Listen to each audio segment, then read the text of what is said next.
With our voices, life felt perfect. Still, my phone buzzed, and when I glanced at it, her message hit like a cold wave. Leave quietly. Don't tell the kids. I paused, holding the phone, the warm sand beneath me suddenly feeling like ice. As I read her words again, the truth cut through. She wasn't just asking me to leave, she was pushing me out. That's when I decided I would leave, but not the way she wanted. Before the story begins, tell me, where are you watching from? I hope your day's gentle and calm. Please like, subscribe, and let's start our story together. The sun was still low in the sky, casting a soft golden light over the sandy beach. The air smelled of salt and sunscreen. James Porter stood by the grill, flipping burgers with steady hands, a slight sheen of sweat forming on his brow.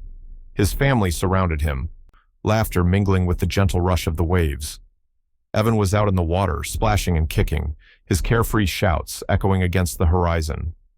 Lily, their college-age daughter, had her camera pointed at the scene, capturing the moment for a family vlog. She flashed a quick smile as the lens clicked, a moment frozen in time.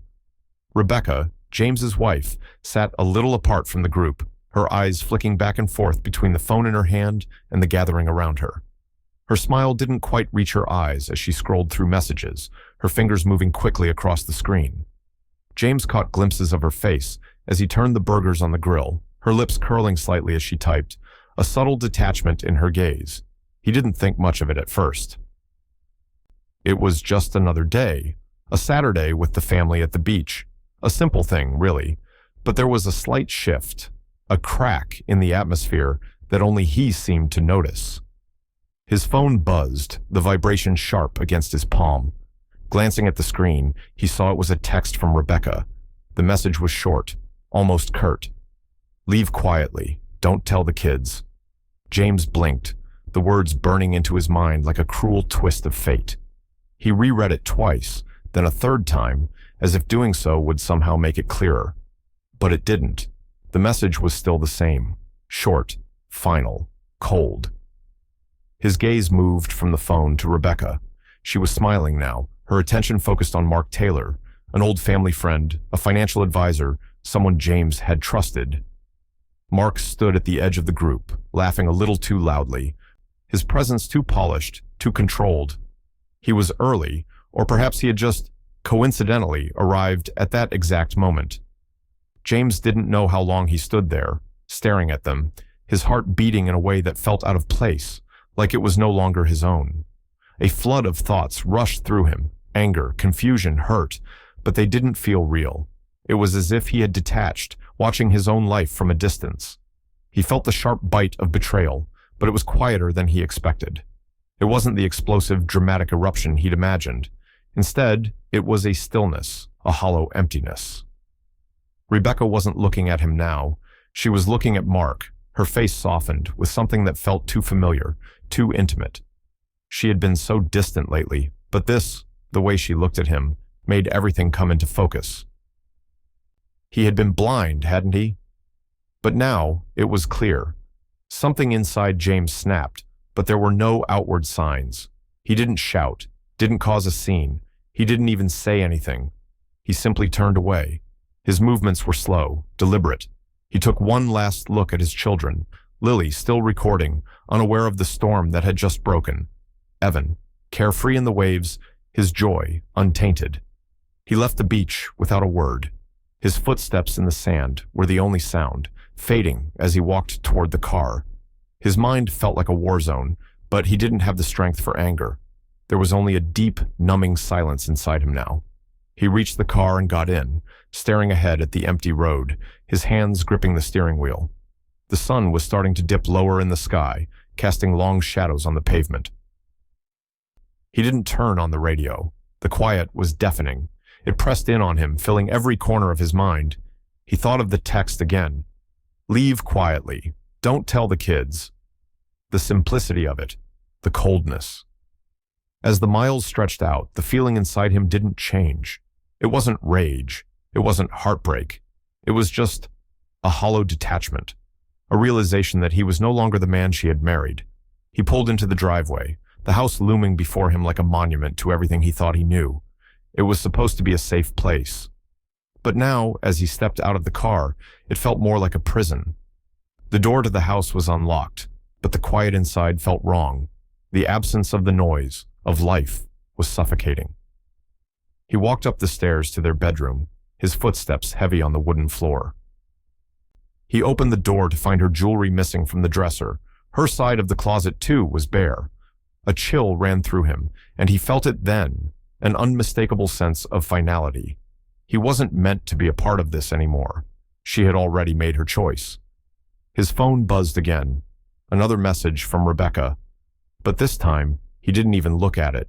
Instead, he stood there, staring at the empty space where her things used to be, the silence louder than anything she could have said.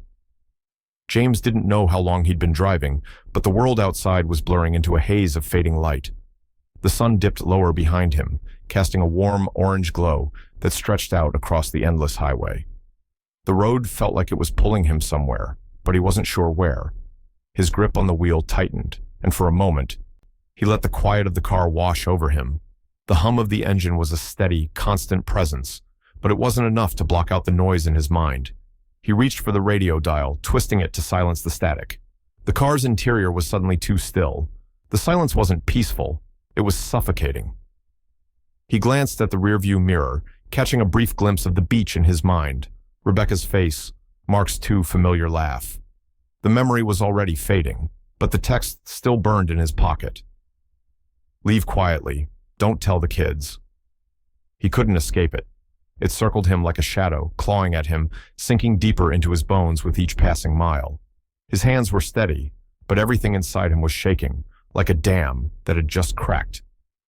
There had been so many moments when he'd known something wasn't right, when he'd felt the distance between them growing, but now it was all laid out in front of him, clear as day. The betrayal, the plan, the quiet removal.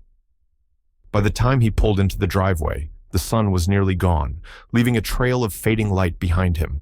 The house loomed ahead like a stranger's home. He got out of the car, his feet dragging with the weight of everything he hadn't wanted to know.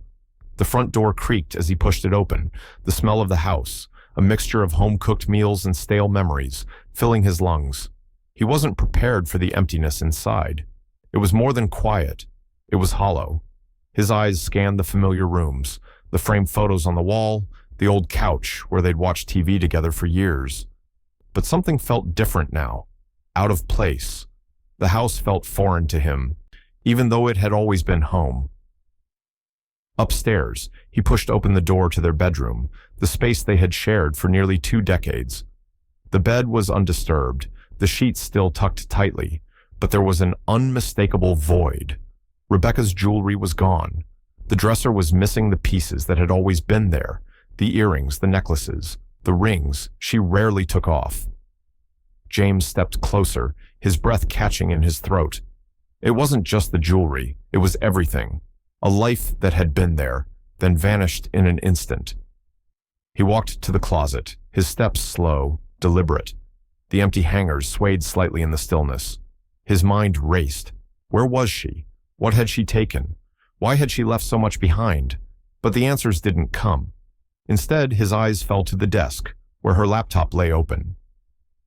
On the screen, an email popped up, the subject line so familiar it felt like a punch to the gut. "See you tomorrow, after he's gone." It was all starting to make sense now, the pieces of a puzzle that had been falling apart without him even knowing. Rebecca hadn't left him behind because she wanted space. She'd planned this. She'd planned him out of her life with a precision that cut deeper than any argument, any fight. His phone buzzed again, but this time, he didn't even look at it. The screen lit up with another message from her, another attempt to reach out, to justify, to explain. But he couldn't bring himself to read it. Instead, he pulled open the drawer where they kept their important documents, their life together. The family deed folders were gone. James froze. His mind didn't race anymore. It just stopped. The silence around him grew heavier, thick with the weight of what he was seeing. His first thought was disbelief. His second was rage. She'd taken everything, and in doing so, she had underestimated him. Calmly, he walked over to the safe in the corner of the room. The numbers felt like they belonged to someone else's life, but his fingers moved without hesitation. The metal door clicked open, and he pulled out a few stacks of old business papers, files from the days when he'd built everything they had, when he'd trusted her with everything. But he wasn't angry, not yet, not until the full weight of the betrayal hit him. As he set the papers down, the weight of the moment pressing in, a single phrase escaped his lips. The words were almost quiet, whispered, really, but they carried a weight that echoed through the stillness of the room. "You picked the wrong man to leave quietly." The words hung in the air for a moment, suspended in time. James didn't feel the need to say more. He didn't need to shout, to scream, to lash out. What mattered now was the next move. What mattered now was the quiet determination that had settled deep in his chest. He wasn't defeated, not by a long shot. But what came next, he didn't know. All he could feel was the sharp pull of his own resolve and the gnawing ache of what was about to come. As he stood there, alone in the emptiness of their bedroom, something inside him began to shift. The question wasn't just what she had taken, it was what he was going to take back. The house was unnervingly quiet, the kind of silence that pressed in on you, suffocating and hollow. James stood just inside the front door, his eyes scanning the familiar space. It didn't feel like home anymore. It felt like a showroom, empty and cold. The warmth that had once filled the rooms was gone. There was nothing left but the echoes of things he couldn't quite grasp. The walls, the furniture, the faint smell of lavender that still lingered in the air. It all seemed so distant now. He moved slowly, almost methodically, into the living room. His gaze landed on the framed wedding photo on the mantel. It was crooked, as if someone had carelessly bumped into it. The photo had always been straight, almost too perfect. But now it seemed to mock him, a quiet testament to everything that had fallen apart. A ring of dust was still visible on the coffee table, the imprint where her purse had sat just hours ago. It was as though she'd just walked out, leaving behind nothing but traces, fragments of a life that no longer existed. The emptiness gnawed at him. Every corner of the house, once a sanctuary, now felt like a reminder of the life he'd been living in a lie. He moved through the kitchen, the silence stretching out in front of him. Everything was still. Too still. He passed the dining table, where Rebecca's laptop was open, the screen illuminated in the dim light. The cursor blinked on an email, a message he didn't have to read to know what it was. But he read it anyway, his fingers trembling slightly as he scrolled. "See you tomorrow, after he's gone." It hit him like a punch to the stomach. She had planned it. Every word, every movement. She had orchestrated this. The realization sank in deeper than he thought it would. The betrayal wasn't just in the affair, or the lies. It was in the cold precision of her departure. He wasn't a casualty of her heart. He was a casualty of her strategy. He didn't let himself feel the anger yet. Not here. Not in the empty space that used to be filled with their laughter. Instead, he took a deep breath and printed the email. The sound of the printer was louder than it should have been in the silence. When the page was finished, he carefully folded it, neat and deliberate, as if this simple act was all he could control in a world that felt like it was slipping away. His mind raced through the possibilities. What now? What came next? He knew there was something more to the house than just the abandoned furniture and the empty drawers. The feeling that something had been stolen was overwhelming. His eyes darted to the security camera screen on the wall, an old system he'd installed years ago. He'd always thought of it as a precaution, something to keep an eye on the property. But now, as his fingers hovered over the mouse, he was hoping it would reveal something, anything, to explain the mess of emotions inside him. He clicked. The footage popped up, and his eyes flicked over it quickly. He scrolled back through the past few days. Nothing. Just routine. Until he hit 2 days ago. The timestamp read the night before the beach. The footage was gone, wiped clean. His heart skipped a beat. She had known. She had covered her tracks, hidden every last trace of her departure. She'd made sure that when the time came, there would be nothing left for him to find. He sat there for a moment, staring at the empty screen. She had erased everything. And in that moment, he realized just how thoroughly she had planned it all. She hadn't just left him emotionally, she'd left him with nothing, no evidence, no records, No way to prove what had happened. It was all part of the clean break, the quiet severing of ties, and he was supposed to be the one left in the dark, the one who didn't understand. But he wasn't. Not anymore. His hand hovered over the phone. He needed someone who would understand, someone who would know what to do next. There was only one person who could help him now: Gloria. He dialed her number, waiting for the familiar buzz on the other end. It rang twice before she picked up. "James?" Her voice was steady, cool as always. "What's going on?" "Gloria," he said, his voice low. "Remember how you said love's a contract?" There was a pause, and he could hear the faint sound of a chair scraping against the floor on her end. "And every contract has clauses," she replied, as though she'd been waiting for him to say those exact words. He exhaled slowly, the weight of it all settling on his shoulders. It wasn't just about the affair anymore. It wasn't just about the betrayal. It was about everything she had done to erase him from her life, to rewrite their history without him in it.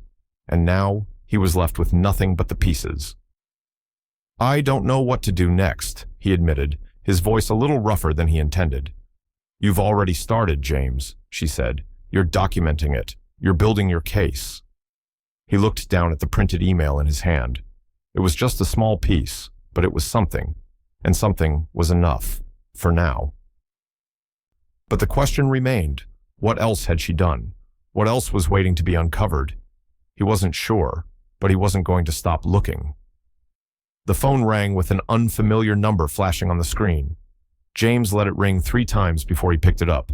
His heart, still heavy from the events of the day, beat a little faster now.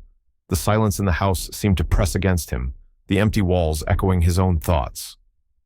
"Mr. Porter?" The voice on the other end was calm, professional, too calm, like it had done this before. "This is Donna from First National Bank. I'm calling regarding the joint account." James felt a jolt in his chest. His fingers tightened around the phone. "What about it?" "Rebecca authorized a withdrawal this morning," Donna continued, her voice still polite, but with an undercurrent of something he couldn't quite place. "The full balance, $118,000. It was processed an hour after you left the beach." The words hit him harder than he expected. $118,000. The money that had been the foundation of their life, of their future, was gone, stolen, just like everything else. The betrayal, the lies, the coldness. It had all been leading to this. His stomach twisted as his mind raced through the implications. How long had she been planning this? How much of their life had been just a lie, a game to her? James didn't flinch. His voice remained steady, quieter than it should have been. "When did the transfer go through?" "An hour after you left the beach," Donna repeated, the words punctuating the stillness in his mind. He sat down at the kitchen table, the weight of the news sinking in, settling over him like a thick fog. The life he had built, the savings they'd gathered for their kids, the future they had planned. It was all gone, just like that. He let the silence stretch for a moment, processing what she'd said. He didn't yell. He didn't demand answers. What was the point? She had already made her decision. "Thank you," James said, his voice a low murmur. "Is there anything else I can assist with?" Donna's voice was mechanical, the sort of tone people use when they know it's not their fault, but it's still their job to say something. "No," he replied. "I'll take it from here." He ended the call without another word, the finality of it hanging in the air. The sound of the phone disconnecting felt like a door closing. James sat there for a moment, staring at the counter, at the remnants of their life, the picture frames on the shelves, the empty spaces where their plans used to be. His eyes flicked to the corner of the room where the safe had always sat, tucked away under a dusty stack of old papers. He hadn't touched it in years. It was a relic from his business days, a symbol of his own success before Rebecca's world had swallowed him up. But now, it felt like the only thing he could rely on. Without hesitation, he stood up and walked over to the safe, his movements deliberate, quiet.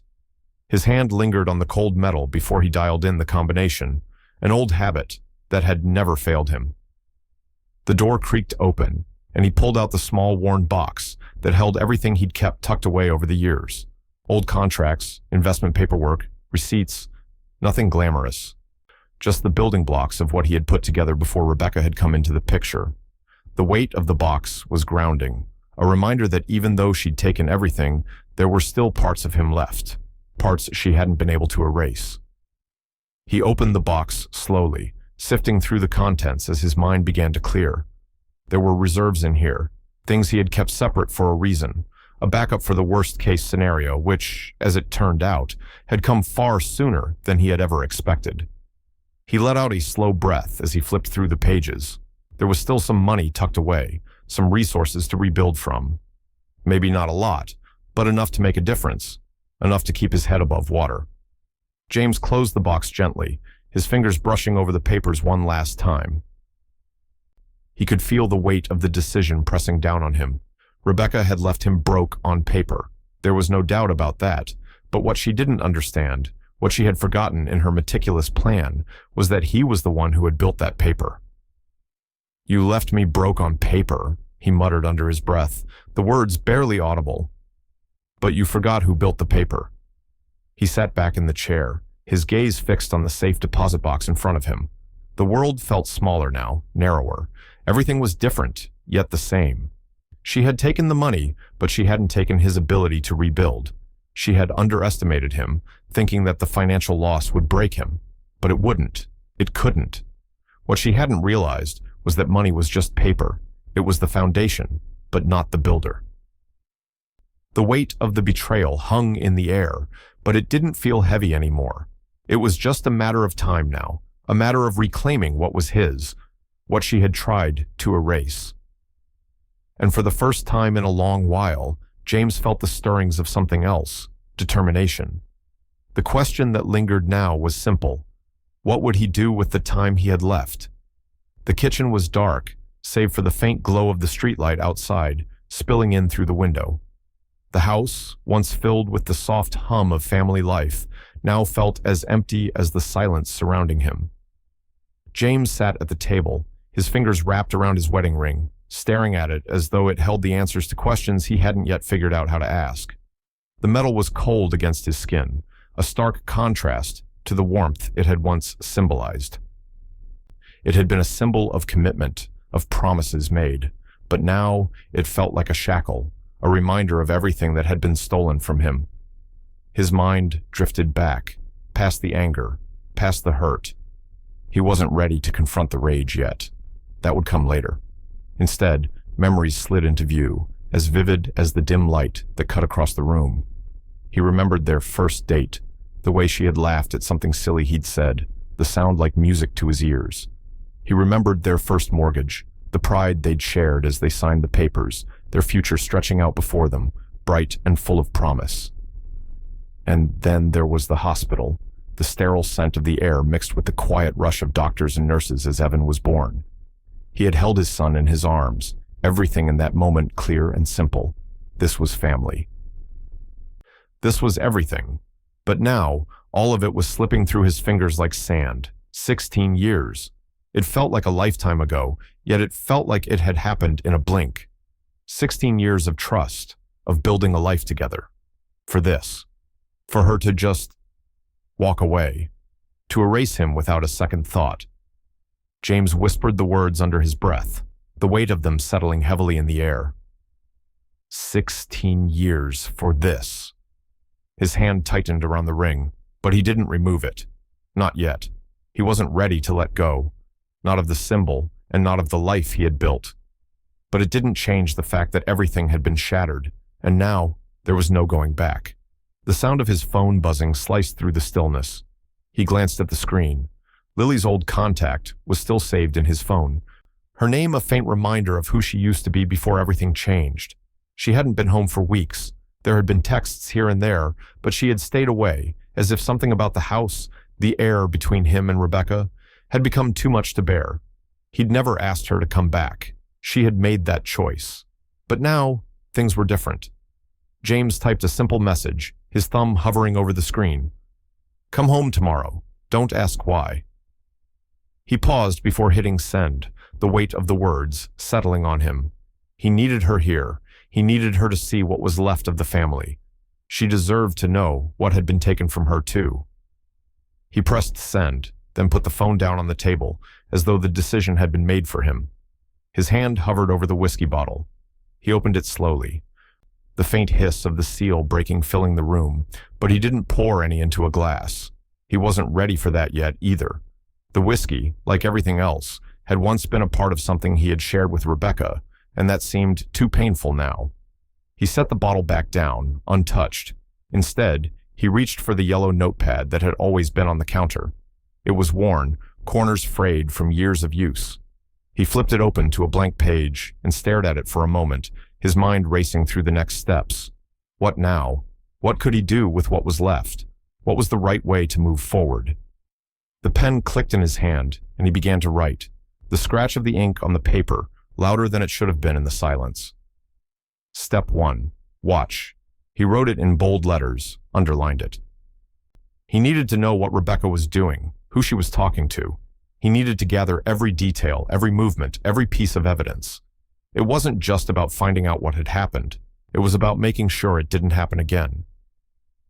Step 2. Record. This was the hard part. Every conversation, every document. He would build the case, brick by brick, until there was no question about what had been done. He wouldn't be erased so easily. He wouldn't let her rewrite history the way she'd tried to. Step 3. Reclaim. The hardest step. Reclaiming the life he'd lost, the family he thought he had. But this time, it wouldn't be with Rebecca. It would be with his kids, with the pieces of himself that he could still salvage. He wasn't done. Not yet. He couldn't be. James set the pen down, his eyes tracing the words on the page. He felt a strange sense of clarity in them, like he was finally moving forward, even if he didn't fully know what that looked like yet. He leaned back in the chair, his gaze wandering to the window, where the first rays of morning light were beginning to cut across the floor. It was a small shift, a beginning, but it felt like something bigger, something more powerful. The house was still empty, the silence still pressing. But for the first time in a long while, James felt like he had a plan, and that was enough to keep him moving forward. What would he do when Lily came home tomorrow? Would she even understand? Would they be able to rebuild? Those questions still lingered, but for the first time, James felt like he was ready to face them. The light grew brighter, casting long shadows on the walls. The day had begun, and with it, so had his path forward. The sound of tires crunching on gravel broke the stillness of the driveway, and James turned toward the door as Gloria stepped out of her car. He had expected this moment, the quiet arrival of someone who always seemed to carry the weight of calm with her, even in the stormiest of times. Gloria was his older sister, retired lawyer, and in a sense, his last remaining ally. She was sharp, calculated, and unshakable, the opposite of everything Rebecca had become. Gloria's eyes scanned the house quickly as she approached, taking in the details with the precision of someone who'd spent her life reading between the lines. She was dressed in dark slacks, a crisp button-down shirt, her hair pulled back in its usual tight bun. She never needed to say much. The way she held herself, controlled, calculated, spoke volumes. "You look like you've been through a war," she said when she reached the front door, her voice steady, neutral. Her eyes flicked to the half-empty house behind him, as if already assessing the damage. James didn't smile. He didn't offer pleasantries. Instead, he led her straight into the kitchen, where the remnants of his life lay scattered. Papers, a printed email, a few pictures of their family that now felt like artifacts of another life. He didn't need to explain. She had always understood when words weren't enough. He laid it all out for her, the bank withdrawal, the text messages, the missing property, the empty spaces in their home where memories used to be. Gloria listened, her face unmoving, as though absorbing the pieces of the puzzle with a level of focus that was both unsettling and comforting. She wasn't here to sympathize. She was here to act. When he finished, the room felt even quieter than before. The air between them thickened with the weight of everything that had been laid bare. Gloria exhaled slowly, but there was no shock, no surprise in her demeanor. "Well, they've made their move," she said, her voice steady. "Now it's time to make ours." James felt a flicker of something, hope, maybe, or just the faintest glimmer of a plan. He didn't know what he expected from Gloria, but the simplicity of her response was exactly what he needed. She turned, pacing toward the counter, her mind already working 1,000 miles ahead. "Let them believe you're broken. It's cheaper to underestimate you," she added, glancing back at him with a hint of something, almost a smirk, on her lips. "Rebecca's mistake was thinking you'd fold." James swallowed hard. She was right. He hadn't reacted the way she thought he would. His silence, his calmness, his refusal to let the betrayal consume him. It had confused her. But now, with Gloria's plan beginning to take shape, James felt the first stirrings of control. "We need proof," she said, her eyes narrowing on him, as if seeing the full scope of the situation. "And that means everything, every message, every transaction, every lie." James nodded, absorbing the gravity of her words. The next few steps weren't going to be easy, but they were necessary. This wasn't just about getting his money back. This was about getting back what was taken from him, his dignity, his family, his life. Gloria didn't waste time. She was already pulling out her phone, dialing numbers, her mind always several moves ahead. "I'll get a tech team to recover the footage," she said, without looking up. "They've wiped it clean, but that's nothing we can't fix." James stood by the window, watching the quiet of the neighborhood stretch out in front of him. His fingers tapped restlessly on the counter. He had already lost so much, but he hadn't lost everything. Not yet. Gloria's voice broke through the haze of his thoughts. "I'm calling my old law partner in Raleigh. You don't get angry. You get documentation." Her words hit him like a jolt of electricity. It wasn't about emotions anymore, not about rage or grief or anything else. It was about the facts, about proving everything that had been done to him, and he would. He would make sure there was a record of every last detail, every scrap of evidence that would show Rebecca and Mark for what they really were. "Then we start documenting," James replied, his voice sharper now, a quiet resolve settling over him. Gloria gave a single nod, as though approving his answer, before stepping toward the back door. "I'll get started. You're going to need to gather your own resources, James. This isn't something we do halfway." The door clicked shut behind her as she left, and for the first time since everything had fallen apart, James felt a sense of purpose. He wasn't waiting for something to happen anymore. He wasn't sitting idly by while his life slipped away. This was where it all began, where he took back what was his. But even as he stood there, knowing that the next steps were clear, a question lingered in the back of his mind. How far was he willing to go to make sure Rebecca paid for what she'd done? And would the truth be enough to set everything right? Or would it tear apart the last vestiges of his family? The tension in his chest tightened as he looked out the window.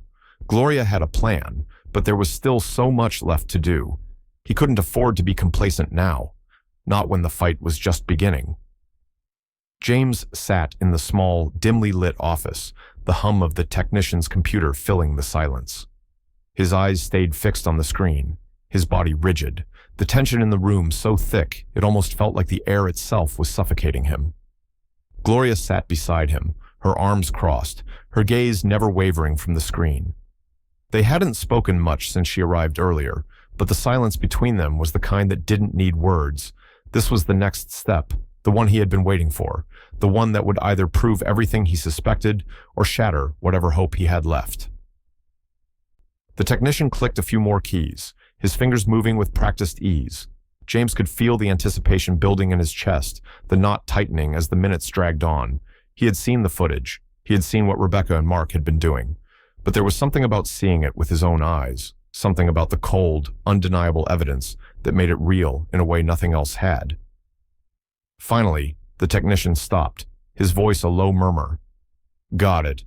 Restored the deleted clips. It's all there." James leaned forward, his breath held tight in his chest as the video loaded on the screen.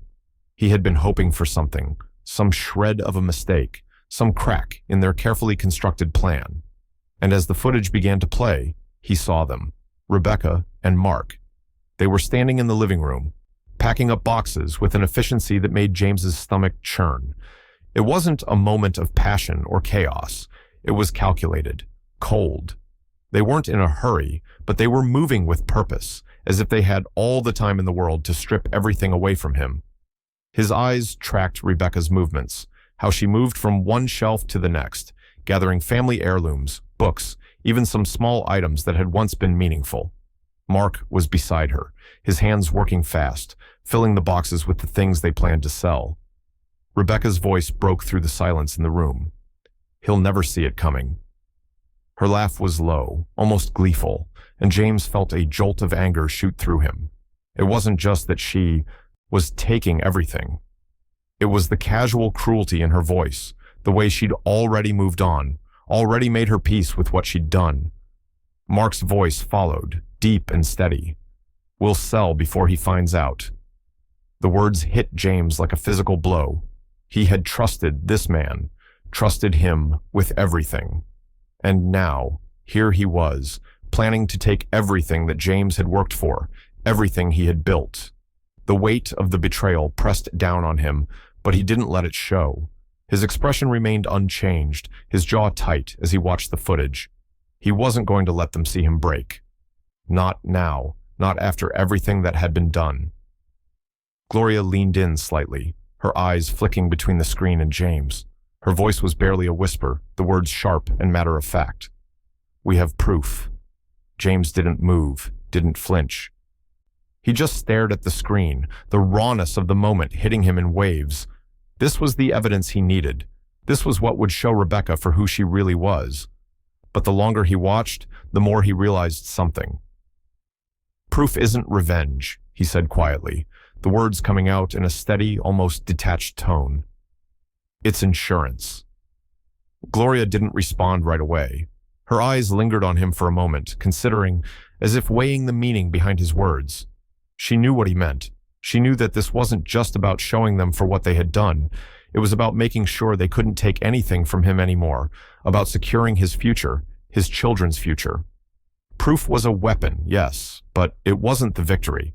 The victory would come when Rebecca and Mark lost everything they had taken. James felt the weight of it, the long road ahead. There were still more pieces to move, more steps to take. He couldn't afford to get lost in the anger or the betrayal. He had to keep his focus on the endgame. He had to make sure this didn't just end in a moment of catharsis. It had to be more than that. The footage played on, showing more of Rebecca and Mark's cold, methodical actions.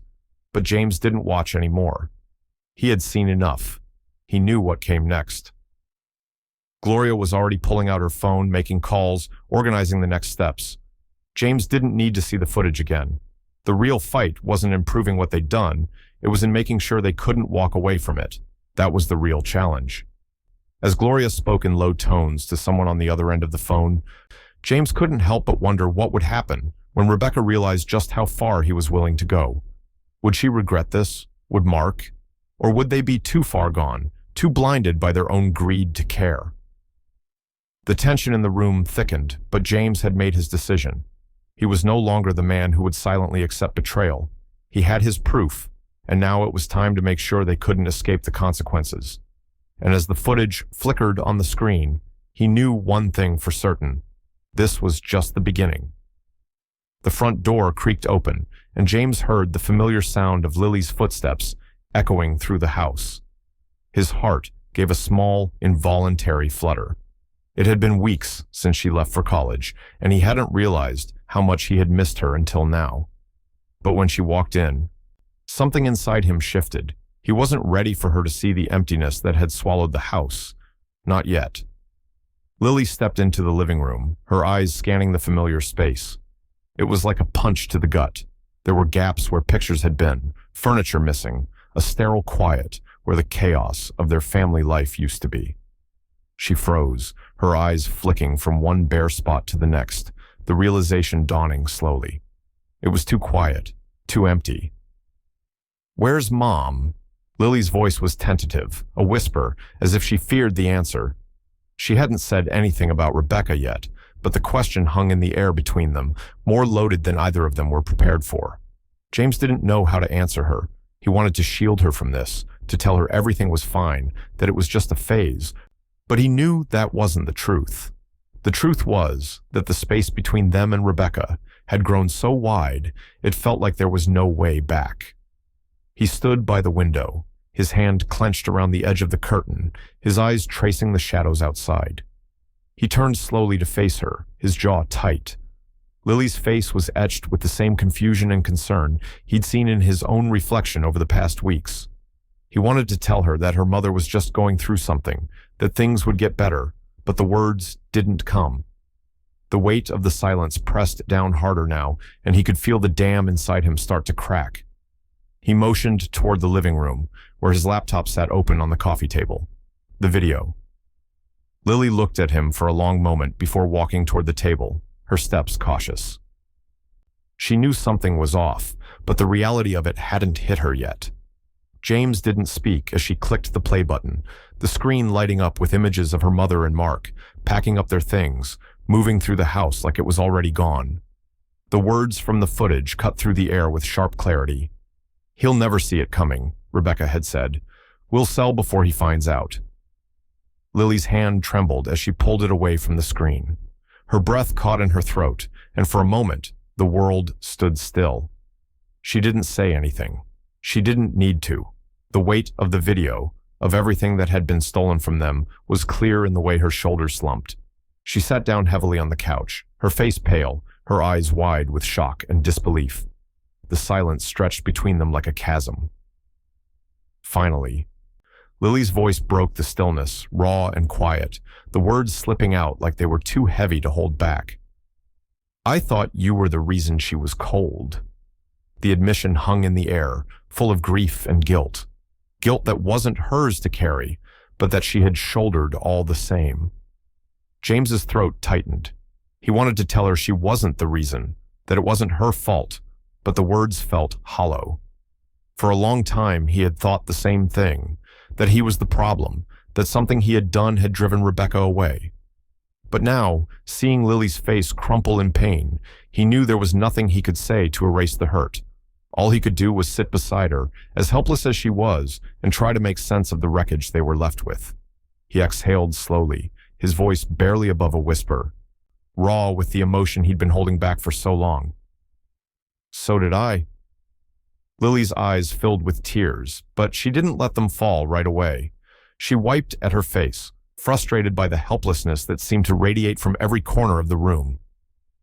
"What do we do now?" she asked, her voice small and uncertain, a young woman suddenly thrust into a world she wasn't prepared for. James looked at her, the weight of her question sinking in. What could he say? What could he promise her in the middle of this mess? He didn't have all the answers, but he knew one thing. This was a moment that would define them, a moment where they could either let the darkness swallow them or start to rebuild. "We rebuild smarter," he said, his voice steady now, grounded in a quiet determination. There was no other choice. He could no longer live in the ruins of a life he hadn't built. The pieces were scattered, but they weren't beyond repair. Not yet. Lily met his eyes, searching for something, anything, to hold on to. Her expression softened, a flicker of something in her eyes that might have been hope, or maybe just acceptance. She didn't respond right away. Instead, she simply nodded, as though the weight of his words gave her something to hold on to, even if just for a moment. They both knew that rebuilding wouldn't be easy. It wouldn't be quick. But for the first time in what felt like a long time, James believed that they might just have a shot. But as Lily looked at him, there was still something in her eyes, an unspoken question, a fear he couldn't ignore. How far would they have to go to fix this? And James knew, with a heavy heart, that he wasn't sure. Not yet. The quiet tick of the clock in the corner of the room was the only sound as Gloria sat across from James, her laptop open in front of her. Her eyes scanned the screen with the sort of intensity that came from years of legal work, years of digging into the lives of people who thought they could outsmart the system. James had learned to trust her sharp instincts, but today it felt different. He felt like the walls were closing in, the weight of Rebecca's betrayal pressing down on him with every second that passed. Gloria clicked through file after file, her gaze never wavering. "Mark Taylor's investment firm," she muttered under her breath, eyes scanning the financial documents. "If this doesn't show something shady, nothing will." James watched her, his hands clenched tightly together.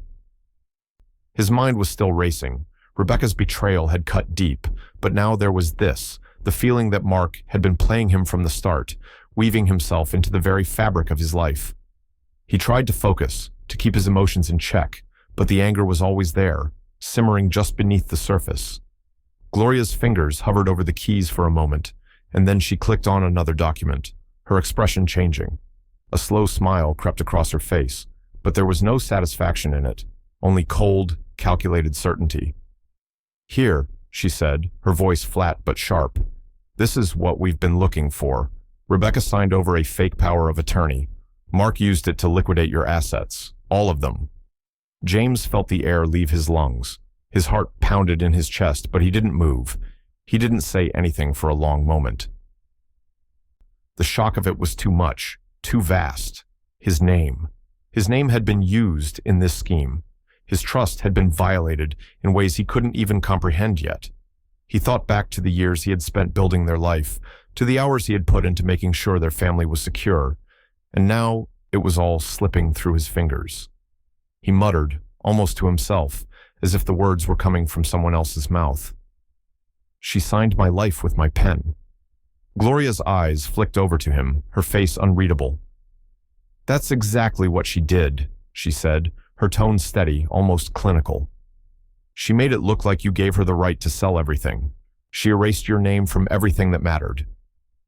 James closed his eyes for a moment, trying to make sense of it all, but it didn't make sense. He had trusted Rebecca with everything, given her his heart, his life, his name, and now she had used that trust to strip him of everything he had worked for. The rage inside him grew, but there was something else, something sharper, determination. He had to fix this. He had to find a way to take it all back. Gloria didn't give him the time to wallow in the anger. Her fingers moved with practiced efficiency, her mind already in motion, as if she had already started rewriting the narrative. "I'll start freezing the accounts," she said. "Everything that's in your name, everything she's taken, it's going to stop. Immediately." James sat up straighter, the flicker of a plan beginning to form. It wasn't just about getting back what was his. This was about taking control, about taking back what he deserved. He couldn't just let it end like this, couldn't let them walk away with his life. "How long do we have?" he asked, his voice rough, but clear. Gloria didn't look up from the screen. "We don't have long. The longer you wait, the easier it is for them to hide what they've taken. But we have time, enough to get everything in motion before they even realize what's coming." She clicked a few more keys, pulling up legal forms, her fingers moving quickly over the keyboard. "I'll draft the freezes. If we hit them hard enough, they won't have anywhere to run." James could feel the tension in his chest ease, just a little. For the first time, he felt like he had a path forward. It wasn't the easy one, but it was the only one that mattered, the only one that would make them pay. Gloria turned the screen toward him, showing him the legal documents she had started drafting. "This is it. Once we move forward, there's no going back. They'll be stuck in a legal quagmire, unable to touch anything without it being traced back to them." James nodded, his eyes fixed on the screen. "Then we move now." The countdown had already begun. Time was running out, but the sense of urgency wasn't just about the legal battle. It was about reclaiming what had been lost, about reclaiming his life, his family, his dignity. Every minute counted, every second mattered. As Gloria continued to draft the papers, James leaned back in his chair, his mind racing with 1,000 different thoughts. But one thing was clear. This fight wasn't over. In fact, it was just beginning. And the longer he sat there, watching Gloria work, the more he knew that when the moment came, he would be ready. The phone rang, its shrill tone cutting through the quiet of the house like a needle through still air. James didn't need to look at the screen. He knew who it was. Rebecca. It had been days since he'd last heard from her, since the text that had shattered everything between them. He had been waiting for this call, but when it finally came, he felt nothing. No relief, no closure, just an overwhelming sense of indifference, as if the space between them had grown so wide that nothing could ever bridge it. He stared at the phone for a moment longer, his thumb hovering over the answer button. Then, with a deep breath, he swiped the screen and brought it to his ear. "James," Rebecca's voice came through, softer than he expected, but still laced with that practiced calm she had perfected. It was the voice she used when she wanted to control the conversation, when she wanted to steer things her way. "We need to talk." The words hit him with the weight of 1,000 unspoken promises. Talk. After everything, after the betrayal, the lies, the deceit. What was left to say? He exhaled slowly, his eyes moving around the room, almost as if he were looking for something he had lost. There was nothing to find. Everything that mattered was gone. "We already did," he said, his voice quiet but steady. "You said, 'Leave quietly.'" The words were almost a challenge, like an accusation he had been carrying with him in silence since that day at the beach. There was a pause on the other end, then a sharp intake of breath. Rebecca's voice shifted now, panic bleeding through the calm. "You don't understand—" "No," James interrupted, his voice calm, almost cold now. "I finally do." The words hung in the air for a long moment. James could feel his pulse steadying, the tension in his chest unwinding. She was still trying to control the narrative, trying to explain herself, but he didn't need her explanation anymore. He didn't need anything from her. He had seen the truth, and that was all that mattered. Rebecca's voice faltered on the other end. "James, please." But James didn't wait to hear the rest. He pressed the button and ended the call, the finality of the action reverberating through him like a door slamming shut. There was no more talking, no more pretending. Everything had already been said in the silence between them, in the things she hadn't done, the things she hadn't said. His hand stayed on the phone for a long moment, his thumb hovering over the screen, still feeling the weight of the conversation that had just unfolded. But there was no anger, no frustration, just emptiness. The calm he had felt earlier deepened into something different now, something sharper, more determined. He turned his attention to the task at hand. There was no room for mistakes anymore, no more second-guessing. He opened his messages and typed a quick text to Gloria. Initiate step 2. It was time to make their move. Rebecca had thought she could walk away without consequence, that she could leave without facing the fallout of her actions. But James wasn't going to let that happen. He wasn't going to let her erase him from the story of their life together. He sent the message, and as he watched it deliver, something inside him shifted. It wasn't just about getting back what she had taken from him. It wasn't about revenge. It was about reclaiming control, reclaiming his life.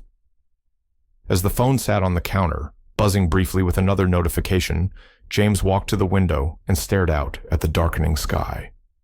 The house, once so full of life, now felt hollow. The silence was suffocating. He had been here before, staring at the remnants of something that had fallen apart, wondering if there was any way to put it back together.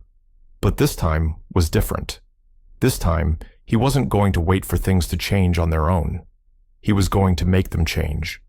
Later that night, as the house grew still around him, James did something that felt as final as anything he had done in weeks. He opened his contacts and found Rebecca's name.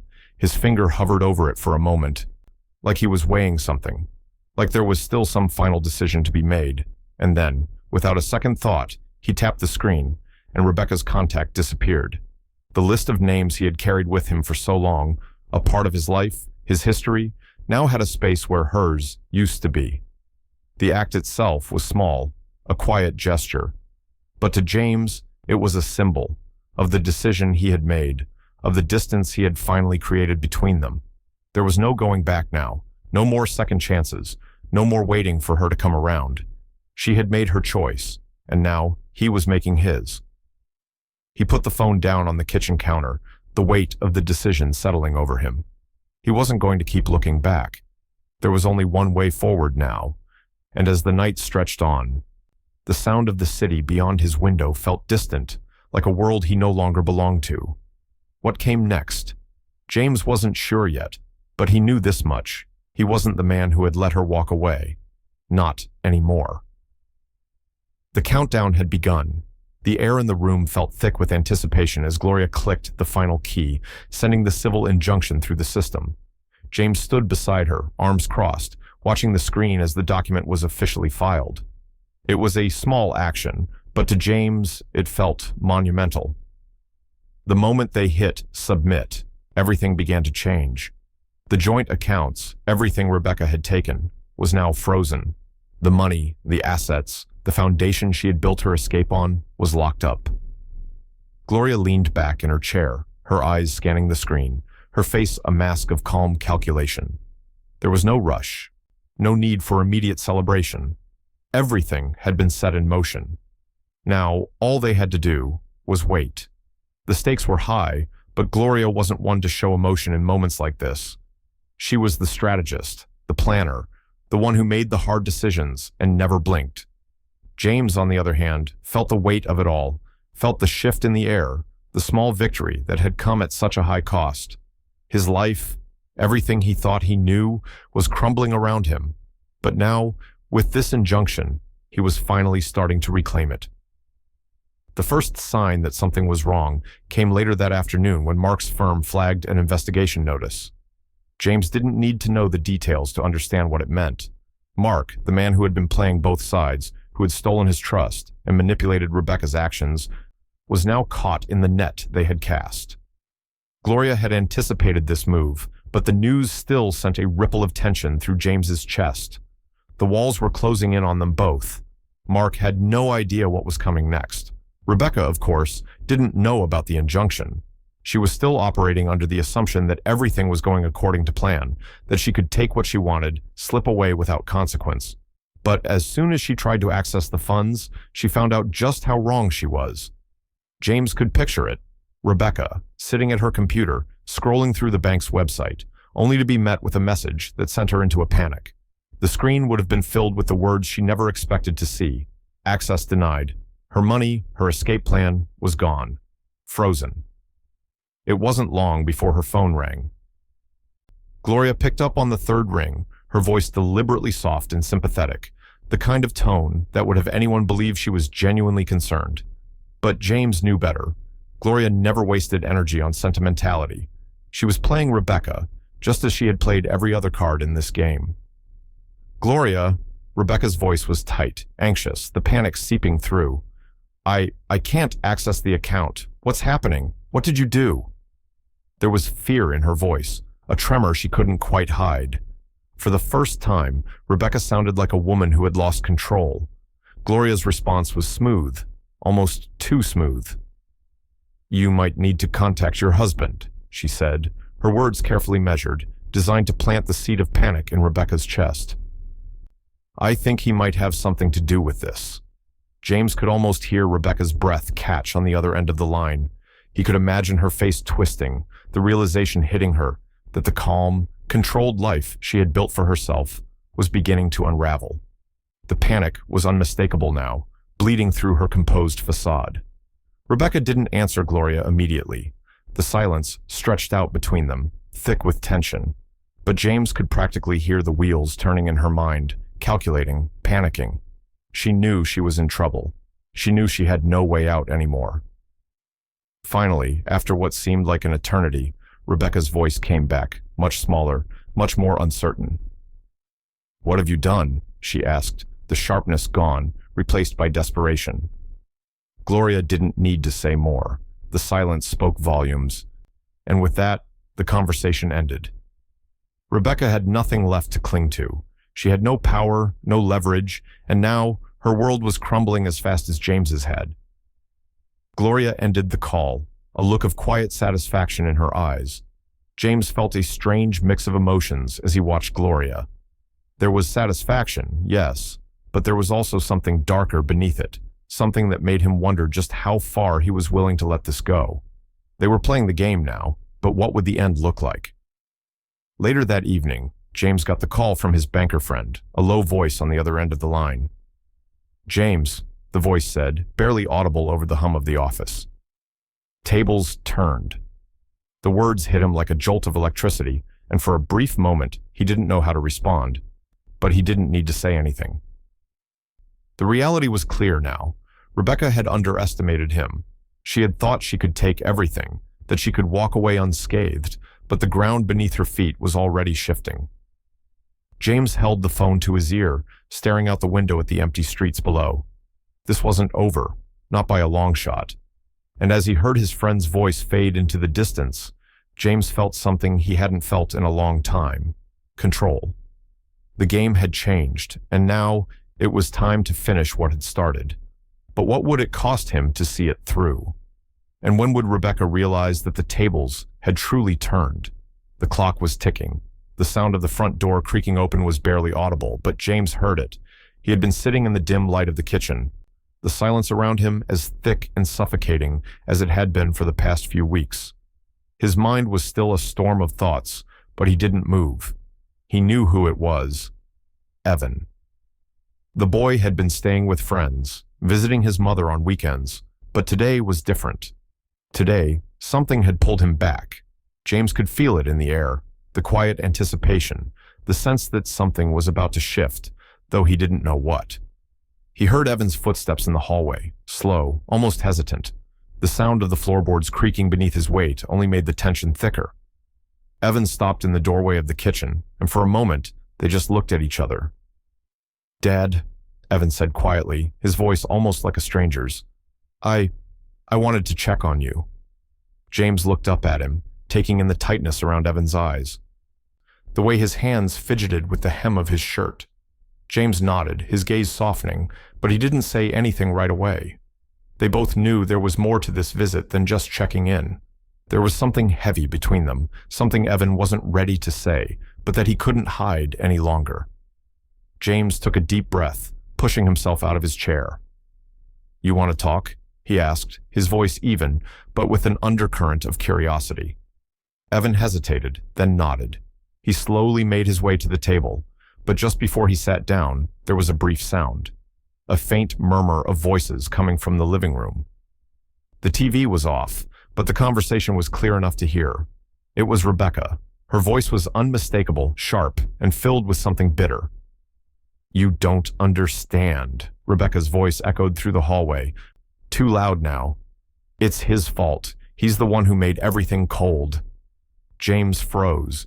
He didn't need to hear more. He knew exactly what was happening. This was Rebecca, still rewriting the story, still twisting everything to suit her version of events. Evan's face went pale as he stood there, listening. James watched him closely, saw the flicker of disbelief in his eyes, the confusion that slowly turned to anger. He didn't want to interrupt, didn't want to say anything that would make Evan run, but this wasn't a moment for silence. It was a moment for truth. James walked to the living room door and quietly opened it, just enough for Evan to see. He didn't say a word, just moved toward the television. He pressed a button on the remote, and the screen flickered to life, showing the video footage from the security cameras. Rebecca and Mark, packing up the house, casually speaking of their plans, their escape. Evan didn't move at first. His eyes widened as the footage continued to play, showing his mother laughing with Mark, discussing how everything would be sold before James could even figure it out. "He'll never see it coming," Rebecca had said. Evan's voice cracked, his entire body shaking. She made us hate you. She told us everything was your fault. She made it seem like you were the one who didn't care." James felt a deep stab in his chest, the grief from everything that had happened to them crashing over him again. But his voice remained calm, steady. "Then stop hating," he said simply. "Start learning." Evan turned to face him, the storm of emotions on his face now impossible to ignore. Anger, confusion, pain. He had been living with a lie that his mother had spun so carefully that he didn't even see it. James could see it now, the hurt in his son's eyes. The boy had been a pawn in a game he didn't even know he was playing. James didn't have the luxury of breaking down, not now, not with Evan looking at him, searching for answers that he didn't know how to give. Instead, he reached for something that would speak louder than words, something that had always been a part of their family, something that had always been a project they'd worked on together: the boat. The boat was old, a reminder of simpler times, of weekends spent fixing it up in the backyard, of a life before everything had been pulled apart. It had been sitting there for months, untouched, waiting for the day when they could finally rebuild what had been lost. James grabbed the toolbox from the corner, his eyes locking with Evan's. Without speaking, he nodded toward the backyard. It wasn't about the boat. It wasn't even about fixing something physical. It was about repairing the bond between them, the bond that had been fractured by lies and distance. Evan didn't speak. He didn't need to. Instead, he followed James outside, both of them silently stepping toward the boat, the weight of everything unspoken between them. James picked up the wrench and turned to Evan. "It's a long road ahead," he said quietly, his voice rough but steady. "But we rebuild it piece by piece, like this boat, one step at a time." The two of them began working together, their hands moving in sync, a father and son mending what had been broken, not just in the boat, but in themselves. With each turn of the wrench, with each small piece of the boat they fixed, something else was repaired, something deeper. A bond that had been shattered was starting to come together again. But as the night stretched on, James couldn't shake the feeling that this quiet moment, was just the beginning. There was still so much left to rebuild, and as the stars began to emerge in the sky above them, James couldn't help but wonder, how much of the past could they really fix? And would it be enough to hold everything together, or would it all fall apart again? The address had been easy enough to find once James knew where to look. Loan paperwork, Rebecca's name had popped up in the system, a simple search, a few clicks, and there it was. The condo. The place where she had begun her new life, the one that had been built on everything they had worked for, every shred of trust he had given her. The sense of finality was unbearable, but he couldn't stop himself. He needed to see it. He needed to see her, them, somewhere that wasn't the house, somewhere that hadn't been tainted by the life they had shared. James stood in front of the sleek, modern condo complex, the glass and steel of it rising up in front of him like a fortress. The building was pristine, beautiful even, but as he looked closer, he couldn't shake the feeling that it was hollow, just another shiny exterior hiding the emptiness inside. It wasn't the luxury that bothered him. It was what it represented. Rebecca had chosen this place as her new home, a symbol of everything they hadn't been able to save. He wasn't sure what he expected, but it wasn't this. The parking lot was quiet, the sound of distant traffic humming in the background, but the area felt unnaturally still. James moved quietly across the lot, his footsteps deliberate, as though every step was pulling him deeper into the world Rebecca had created without him. He didn't know why he was here. Maybe it was to confront the woman who had turned his life upside down, or maybe it was just to see it, to feel something that would make it real. As he neared the entrance, something caught his eye. A car, sleek and black, pulled out of the parking garage. It wasn't Rebecca's, but it was Mark's. James didn't need to see the face to know who it was. He could feel the anger radiating from the car even before it sped off down the road. The tires squealed slightly as it disappeared into the street, but James didn't look away. He knew that look, the way Mark had thrown himself into the affair, the way he had assumed control of a life that wasn't his to take. A sudden movement from the condo window made him look up. There she was, Rebecca, standing by the window, her face pale and drawn. The curtains were pulled back just enough for him to see her, see the hollow expression on her face as she looked out into the parking lot. Her eyes were red, her makeup smeared, and for a moment, she seemed so much smaller than the woman he had known. She wasn't the picture of strength she had tried to paint herself as. She was just a woman, broken in ways he hadn't expected. Rebecca's face trembled, and then, just as quickly as it appeared, she turned away from the window, disappearing from view. James stood there for a moment longer, processing the scene in front of him. This wasn't the grand victory he'd imagined. This wasn't the moment where he'd feel triumphant or vindicated. It was just real. She was real. And the person he thought he knew, someone who had built a life beside him, was gone. The phone buzzed in his pocket. He didn't have to check it to know who it was. Gloria. "She's crying. They're turning on each other," the message read. The words hit him like a punch to the gut, but he didn't flinch. He hadn't expected it to end neatly, hadn't expected some perfect moment of reckoning where everything fell into place. This wasn't about that. It never had been. It was about understanding the truth, even when it hurt, even when it wasn't pretty. James didn't respond to the message right away. He just stood there, staring at the empty condo complex. It felt like a tomb, a place where dreams went to die. He didn't feel any sense of justice in it, only the knowledge that Rebecca's world was already crumbling. He pulled out his phone and took a picture, the lens capturing the vacant window she had stood in, the dark outline of her life behind it. He didn't need to make a scene. He didn't need to confront her or Mark. What mattered now was the record, the proof that this had happened, that they had crossed a line, that she had done this. The photo wasn't for vengeance. It was for the future, for the day when he needed to show what had been taken from him. He saved the image to his phone, filed it away quietly as if it were any other mundane task. There was no fanfare, no dramatic moment, just the quiet finality of it.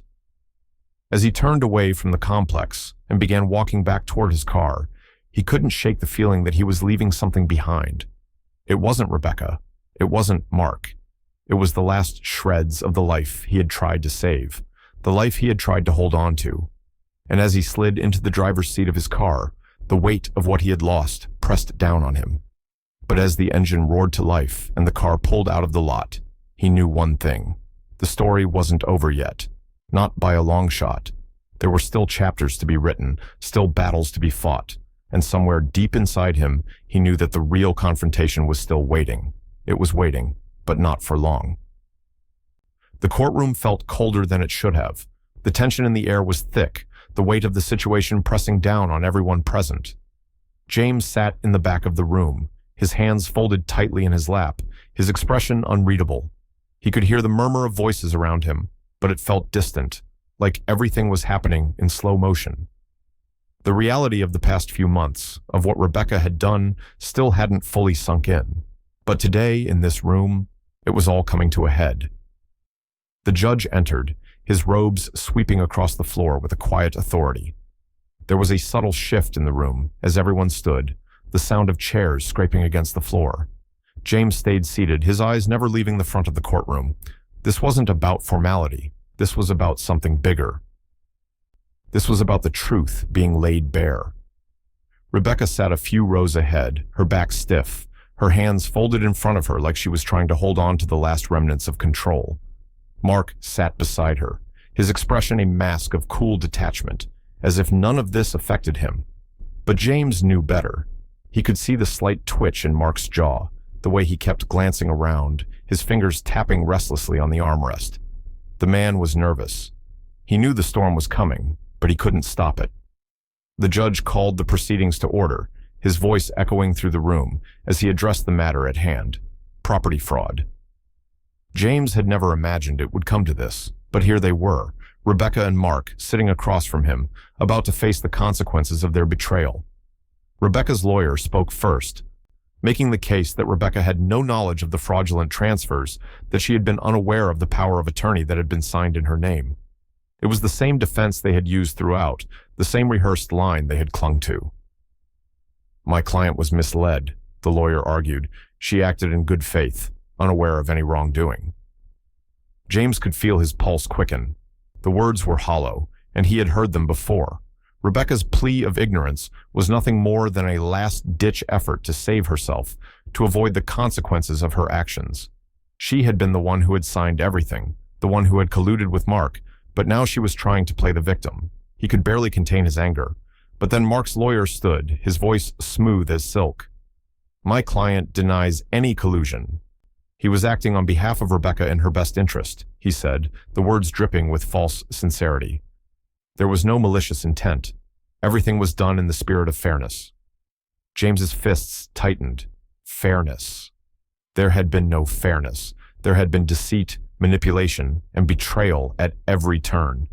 Mark had used his relationship with Rebecca to manipulate her, and together they had tried to strip him of everything he had worked for. But now, the truth was coming out. Gloria's contact, James's lawyer, stood next. She had been prepared for this moment, prepared to expose every lie. She began presenting the evidence, one piece at a time. The documents, the transfers, the footage that James had recovered, it was all there, laid out in black and white. She spoke with quiet confidence, her voice steady as she outlined the fraudulent transactions, showing how Rebecca had used her power of attorney to withdraw funds and transfer assets without James's knowledge. The footage from the security cameras, the email exchanges, each piece was a hammer, slowly driving the nails into their defense. Rebecca's lawyer shifted uncomfortably in his seat, and Mark's face tightened as the evidence stacked up against them.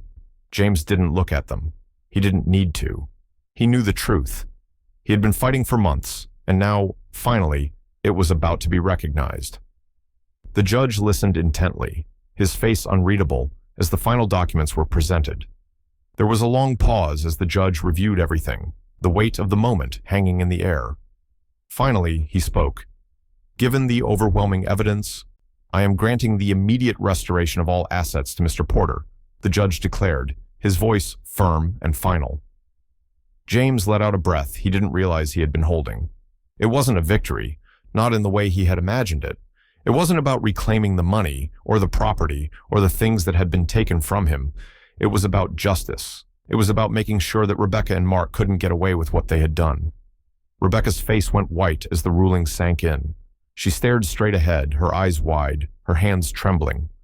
Mark's expression faltered for just a second, but then he leaned back, trying to mask his frustration. James didn't gloat. There was no satisfaction in this moment. There was only a sense of closure, quiet, final, and cold. James stood slowly, his eyes moving toward Rebecca. He didn't say anything at first, just stared at her, his expression unreadable. He had no words left for her. There was nothing left to say. Finally, as the room began to empty, James turned to walk away. He paused for a moment, glancing back at Rebecca. She was still sitting there, her face broken, her world shattered. He felt a flicker of something inside him, but it wasn't pity. It was simply the recognition of what had been lost. "Consider it closure," he said quietly, his voice devoid of emotion. And with that, he turned and walked out of the courtroom, leaving behind the ruins of everything they had once shared. It started with a single news segment, a small blip in the evening broadcast, a story buried between the weather and sports. But the moment the words left the anchor's mouth, James felt the weight of them crash down on him. Local contractor James Porter has been awarded a legal victory after uncovering a financial fraud scheme involving his wife, Rebecca Porter, and Mark Taylor, a prominent financial advisor. The story unfolded with methodical precision, the details laid bare for everyone to see. They spoke of the fraudulent transfers, the power of attorney Rebecca had abused, the assets they had stolen, all of it exposed in front of the public. The news didn't hold back. Mark Taylor's name was dragged through the mud, his firm collapsing under the weight of the scandal. Stocks plummeted, clients pulled out, and the once respected financial advisor was suddenly a man without a reputation, without a future. But it wasn't just Mark. The story tore through Rebecca's life like wildfire. Her name, once whispered in quiet admiration, was now a joke, a cautionary tale. The community that had once trusted her, that had known her as a doting wife and mother, now saw her as a criminal, a woman who had used her family to further her own ambitions. The scandal burned her reputation to the ground, and the ashes were too hot to touch. The name Porter was no longer a symbol of family. It was a mark of disgrace. James watched the story unfold on his phone, the news flashing across his screen as he sat in the dim quiet of his office. He hadn't expected the fallout to be this public, this quick. He didn't want it to be. But there it was, the truth laid bare for everyone to see. His children would hear about it. Their friends would see it. They would be forced to carry the weight of it, even though they had no part in the lies. And yet, he felt nothing. No satisfaction, no relief. Only the dull ache of knowing that this was the world they would now live in. The world where their family name was a stain, where his children would face the consequences of a betrayal they hadn't earned. Later that evening, Lily came home from college, her face pale as she walked through the door. She had seen the news. She didn't need to say anything. Her expression said it all. Evan arrived shortly after, his face tense as he glanced at his phone. The kids had been at school and work when the news broke, and already they had started receiving apologies. The messages had come in fast. Teachers, classmates, co-workers, everyone suddenly aware of the scandal that had rocked their family. "I'm so sorry you had to go through this," one of Lily's friends had texted. "We had no idea what she was really like." Evan had been called into the principal's office, his peers whispering behind his back, treating him like a pariah. He wasn't even old enough to understand all the nuances of what had happened, but the weight of it was on him. He had been part of the lie, manipulated into believing his father was the one who had caused all the problems. Now, it was clear who the real villains were, and yet his family would carry the shame of it. Lily sat in the living room, her hands clenched in her lap, staring at the news. Her eyes welled up with tears, but she didn't let them fall. James could see it in her, see the anger, the confusion, the deep pain that was far too old for someone her age. He wanted to comfort her, to tell her everything would be okay, but he couldn't lie to her. It wouldn't be okay. Not for a long time. And then there was Gloria, who had been tracking the story just as closely as James had. The moment the news hit, her phone rang off the hook, the details of their victory spilling out to every contact she had in the legal world. She had been the one who pushed this through, the one who had orchestrated every move with precision. She was a strategist, cold and unflinching, but she knew how to win. As she met with James later that evening, the smile on her face was almost imperceptible, but it was there. "You know," she said, leaning back in her chair, her eyes gleaming with something that James couldn't quite place. "You could destroy them fully. Wipe out everything they've ever built. Financial ruin, personal disgrace. You could make sure there's no way for them to escape." James stared at her, his expression unreadable. He had thought about it, thought about how easy it would be to go further, to make them feel the full weight of what they had done to him. But in the end, it wouldn't change anything.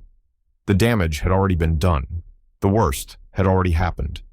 He took a slow breath, his voice steady but quiet. "Already did," he replied. There was no triumph in his words, no sense of victory, only the quiet truth that what they had taken from him, his life, his trust, his family, had already been shattered. There was no joy in revenge, no satisfaction in watching them fall. They were already broken. They had destroyed themselves long before the legal system ever got involved. As Gloria sat there watching him, her expression softened, just slightly. She didn't argue, didn't push him further. She understood, in her own way. She understood what it meant to rebuild, to let the pieces fall where they may. The public fallout was complete. Mark and Rebecca had lost everything. The world knew the truth, and now there was nothing left for them but the consequences of their actions. But as James walked away from the conversation, he realized something. This wasn't the end. This wasn't closure. This was just the beginning of a new chapter. And as he left the house that night, he couldn't shake the feeling that something else was still waiting to be dealt with. Something darker, something he wasn't prepared for. But he would face it, quietly, when the time came. The knock at the door was soft, tentative, like someone unsure whether they should be there. James was sitting at the kitchen table, the late afternoon light filtering through the blinds, casting long shadows across the room. He had been expecting it, knowing it would come, but that didn't make it any easier.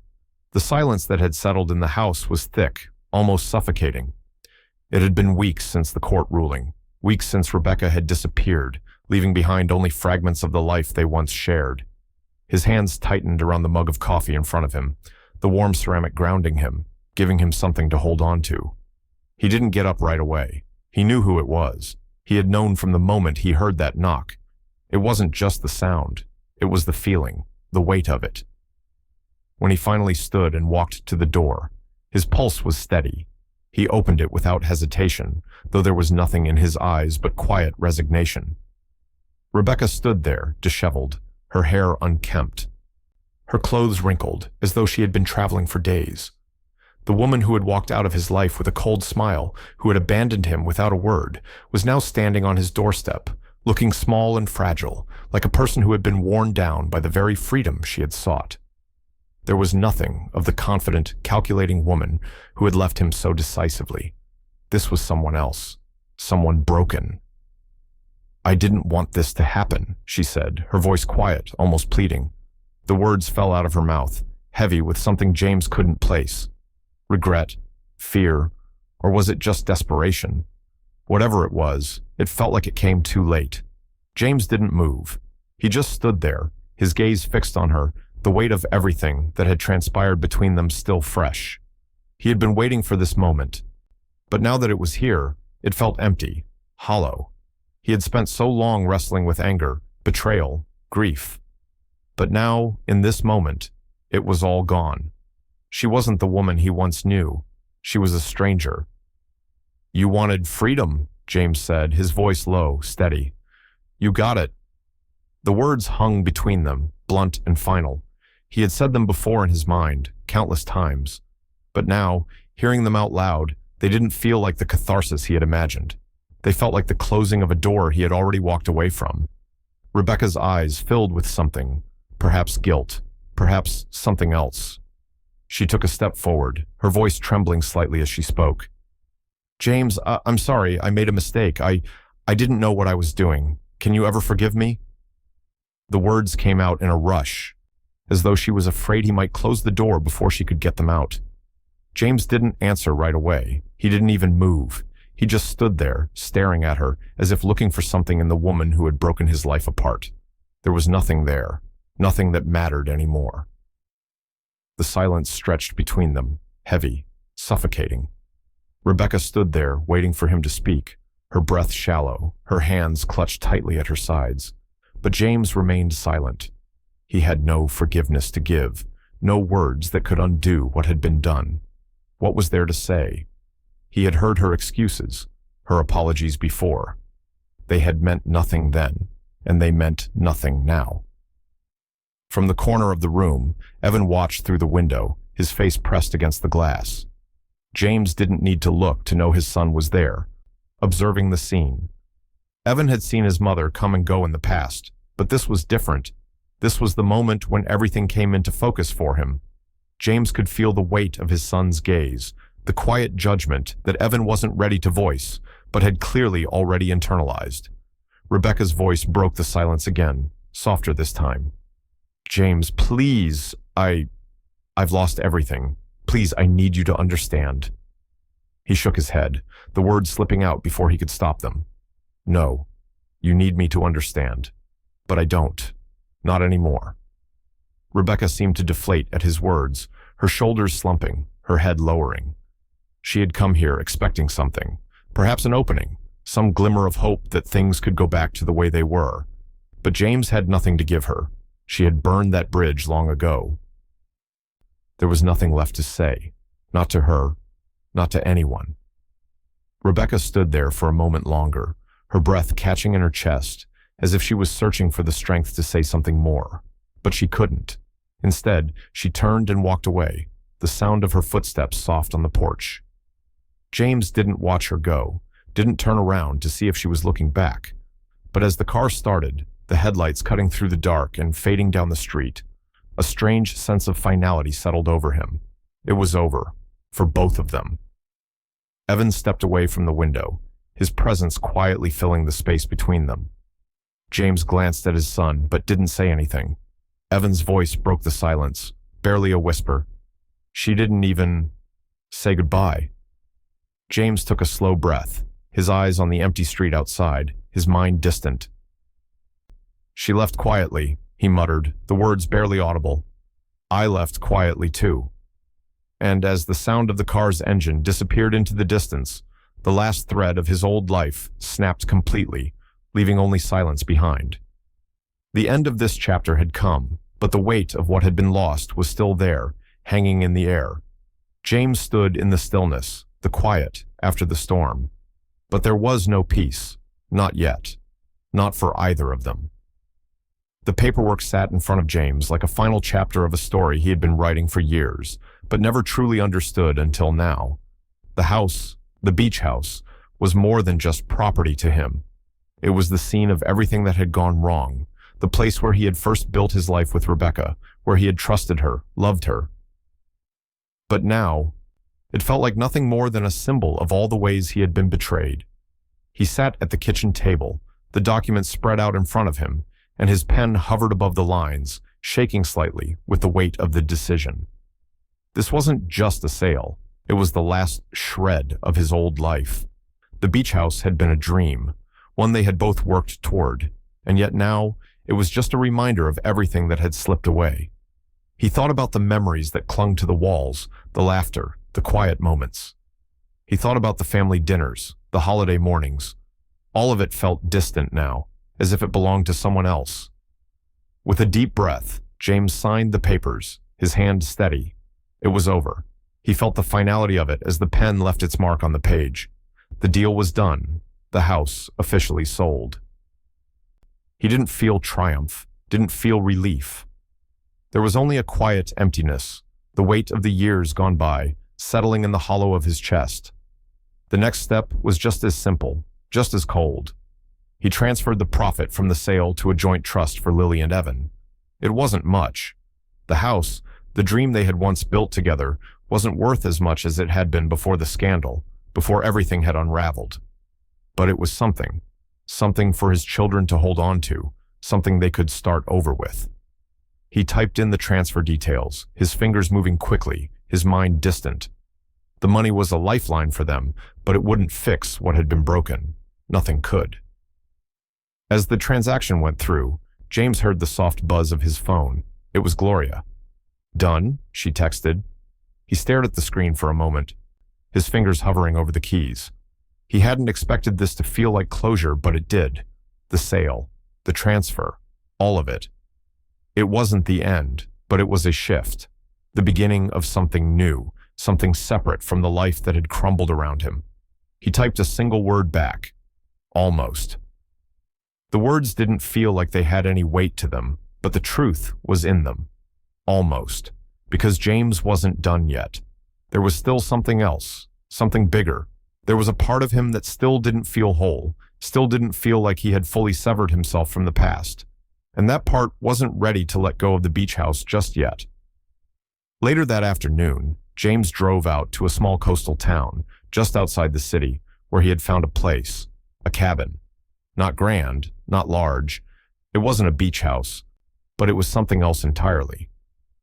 He stood in front of the cabin, looking at the weathered wood and the simple structure, and for the first time in a long while, he felt a small flicker of something he hadn't felt in years. Peace. The house wasn't much. It wasn't a symbol of success or ambition, but that's exactly why it felt right. The cabin wasn't about what he had lost. It was about what he could build from the ground up, starting fresh. It wasn't a place for luxury or show. It was a place for him, for his family, for whatever future they could make out of the broken pieces of the past. He bought it under a new LLC, a new name, a new life. It was more than just a property. It was a rebirth. He could feel it in his bones. The beach house had been about the life he thought he wanted, the life he had tried to build with Rebecca. But this cabin, it was about rebuilding himself, finding a way to start fresh without carrying the weight of the past on his shoulders. As he stood there, staring at the cabin, the waves crashing in the distance, James felt something shift inside him. This wasn't exile. This wasn't running away. This was the first step towards something real, something that belonged to him. But even as he stood there, taking in the quiet, a part of him still couldn't let go of the past entirely. There were moments, fleeting but sharp, that would always remain with him. The betrayal, the lies. He could never forget them, not completely. But the cabin, this place, was his way of choosing something else, something new, something he could control. The phone buzzed again. Another message from Gloria. "Ready to face the future?" she asked, her words as sharp and direct as always. James stared at the screen for a moment, considering. He could feel the weight of everything that had come before, but he could also feel the weight of the new life that lay ahead. And for the first time, he was ready to face it. He typed his reply slowly, his fingers steady on the screen. "Ready," he said, the word simple but true. The future was still uncertain, still unknown, but it was his. And that, for now, was enough. As he stood there, looking out over the water, James felt the tension ease from his chest, even if just for a moment. The past wasn't gone, but it no longer had control over him, not anymore. And as the sun dipped below the horizon, he knew that the hardest part, the hardest decision, had already been made. Now, all that was left was to build, to rebuild, to move forward. The cabin was small, tucked away along the edge of a quiet cove. The sea was just a stone's throw away, the water lapping gently against the shore as the wind whispered through the trees. There was no rush here, No traffic, no noise, just the ebb and flow of nature in its simplest form. It was nothing like the beach house, nothing like the life James had left behind. But that was the point. Here, in this place, the world seemed a little slower, a little softer. James had moved into the cabin alone at first, though he'd always known that wouldn't last. The isolation was welcome in its own way. It gave him space to breathe, to think, to rebuild. The weight of everything that had happened with Rebecca had settled into a quiet ache, but here there was room to move past it, to start fresh. He had spent his days fixing up the cabin, building a small workshop in the back. It wasn't much, just a space for him to work on the old boats that the locals would bring him, but it was his. And in a way, that was all he needed. His hands were busy, always moving, always building. The smell of sawdust and saltwater clung to the air, mixing with the quiet rhythm of the waves. He was learning how to live again, but this time, it was on his terms. The boats that came to him were simple, nothing fancy, nothing that required grand gestures or impossible repairs. But it was enough.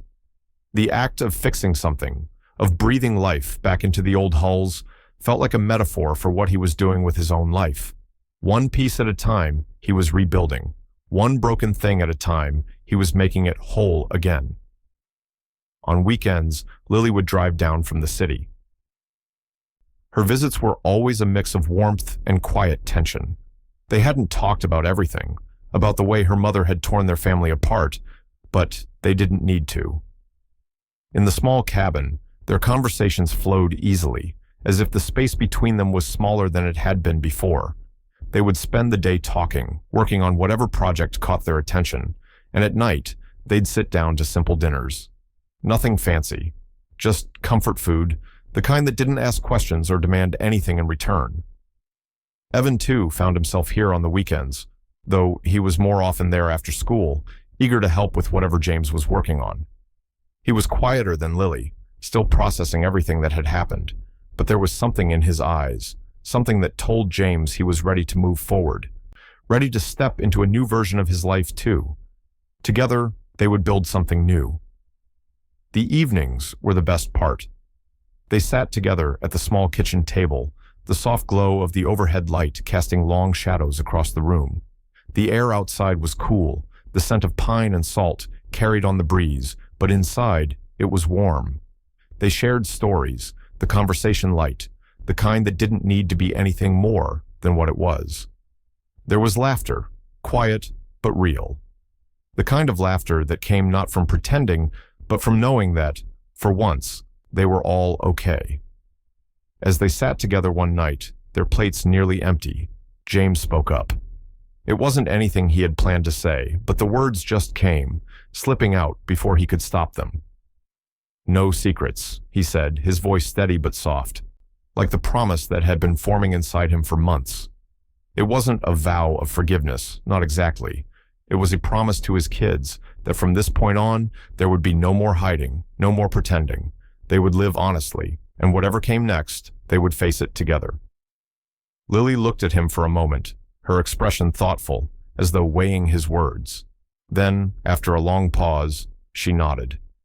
Evan, too, gave him a quiet smile, small but knowing. There were no more illusions between them, no more things left unsaid. They were rebuilding their family, not in the way it had been before, but in a way that could be real, that could be strong. The peace that settled over the cabin in those moments was unlike anything James had known before. It wasn't the same as pride, as the victories of his past. It wasn't the grand house or the success that had once defined him.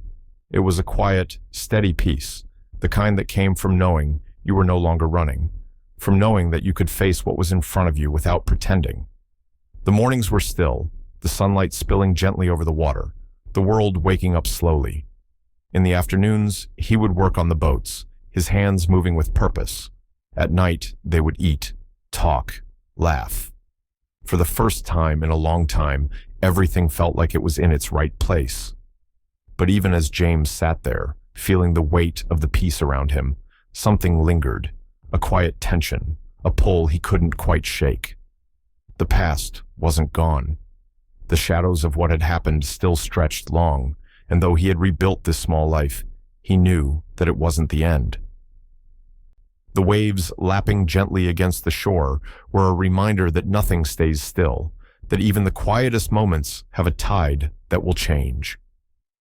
As the night deepened, James stepped outside, standing on the porch, watching the stars appear in the sky above him. The wind was calm now, but he could feel the undercurrent of change, of something still shifting in the distance. He wasn't sure what the future would bring, but for the first time in a long time, he was ready to face it. The shoreline was new, and the tides were waiting. The envelope was simple, white, the edges worn just slightly, as if it had traveled some distance to reach him. James recognized the handwriting immediately, the sharp, efficient strokes that were unmistakably Gloria's. He held the letter in his hands, turning it over slowly, his fingers tracing the crease where it had been folded. Gloria had always been precise, meticulous in everything she did, but this felt different. He sat at the kitchen table, the room quiet except for the faint hum of the refrigerator. The letter wasn't an urgent one. It wasn't about the case or the victory they had won together. No, this was something else. It was personal, and as he unfolded it, he could already feel the weight of the words even before reading them. Justice done right doesn't need applause. The words were simple, but they carried a weight. Gloria's voice, even through the written word, was calm, almost detached, but there was something final in her tone. It was how she had always operated. It was how she had handled everything. The victory they had achieved wasn't for recognition, wasn't for pride. It had been about righting a wrong, about restoring balance. That had always been the goal. James read the sentence again, then leaned back in his chair. It had been weeks since the legal battle had ended, since the final decision had been made. Rebecca had lost everything. Her reputation, her financial security, everything that had once defined her. And Mark, well, his firm had collapsed, the scandal around him a permanent stain on his once pristine career. James had never expected revenge, but now, in the quiet aftermath, he felt only the faintest stirrings of satisfaction, not for what he had gained, but for what had been taken from them. Justice, in its purest form, had been served. But still, as he read Gloria's words, something deeper stirred inside him. He knew the truth. The fight wasn't just over Rebecca or Mark, it had been about reclaiming his own life.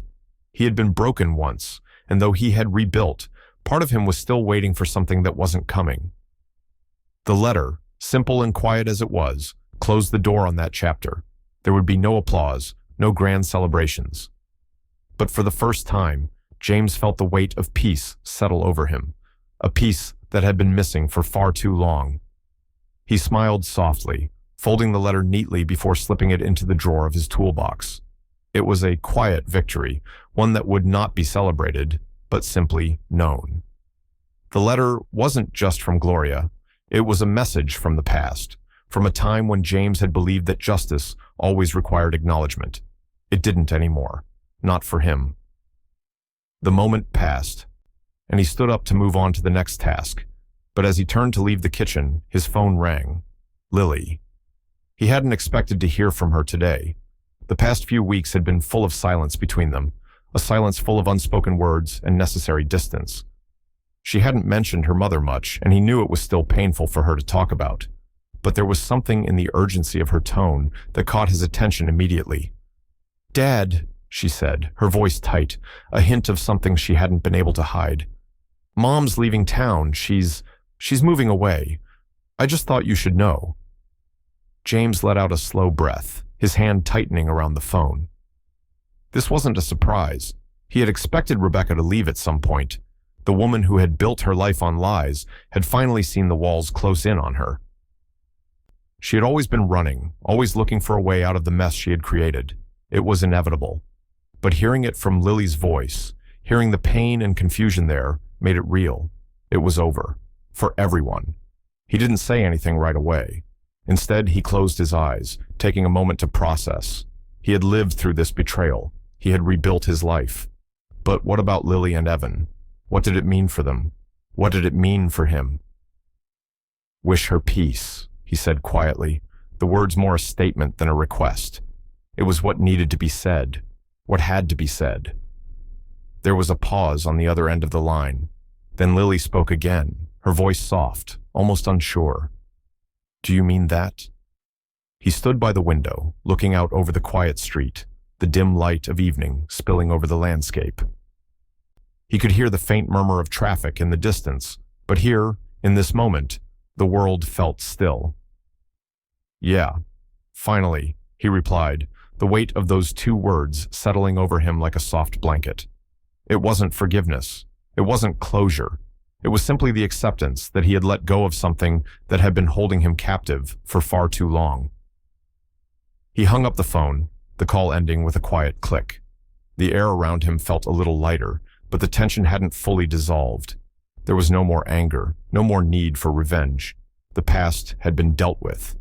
And yet, as he stood there, the silence between him and the world outside still felt unfinished.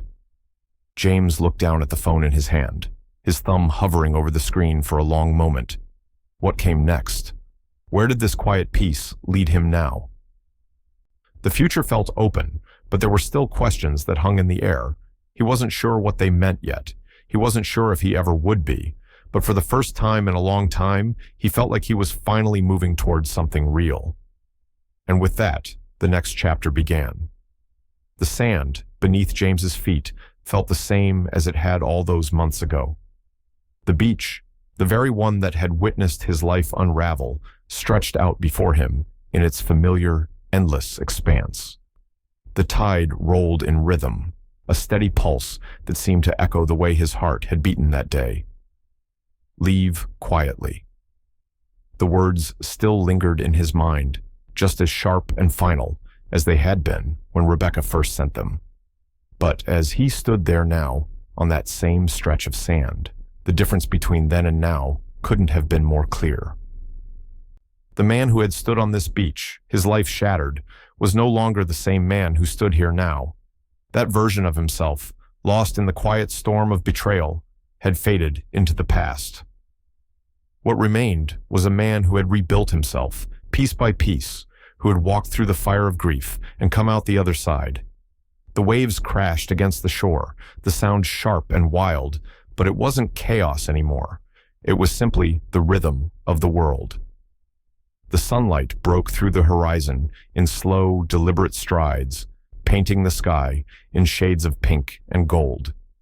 It was the kind of morning that felt like it had been waiting for him, a moment of peace earned through months of quiet struggle. For the first time in a long time, James didn't feel the weight of the past pressing against him. He had let it go. The betrayal, the lies. They no longer had the power to define him. He took a deep breath, watching as the waves curled toward the shore, then receded back into the deep. He wasn't running anymore. He wasn't escaping anything. Instead, he walked toward the water, his footsteps leaving temporary marks in the sand that the waves would eventually wash away.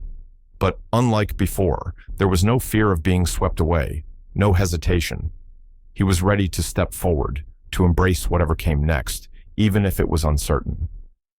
Behind him, he heard the soft sound of footsteps in the sand, a familiar presence. His family, Lily and Evan, walking toward him with that same easy confidence they had slowly started to reclaim over the past months.